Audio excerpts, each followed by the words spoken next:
So I want to talk about what it means for two functions to be equal. And I know that this seems silly, but this is important. We're going to say that two functions f and g are equal if they have the same values, if f of x equals g of x for all values x, and if they have the same domain. Okay, so two functions are equal if f of x equals g of x for all x.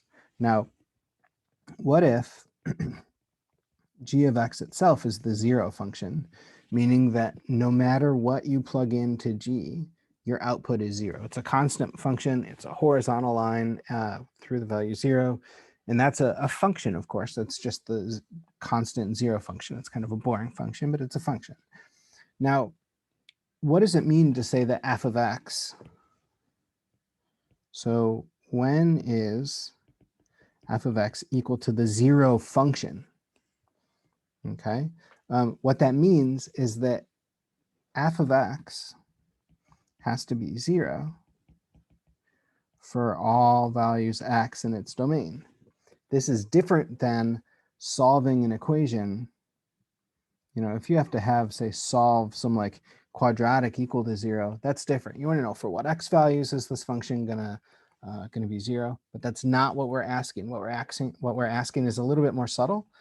We're saying when is this function the zero function? In other words, when is it equal to zero for all x? So that's a small but very important, little subtle distinction that we're going to make.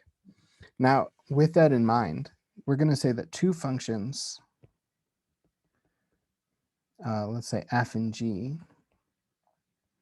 are linearly independent. So are linearly independent on some set or some interval I, if the only linear combination, so if C1 F1 plus, and not F1, C1 F, in fact, let's make it even easier. If C times F plus D times G is equal to the zero function, only when C and D are zero.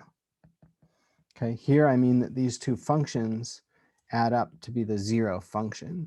So again, I want this left side to be zero for all x values. That's the subtle but important difference we were just talking about.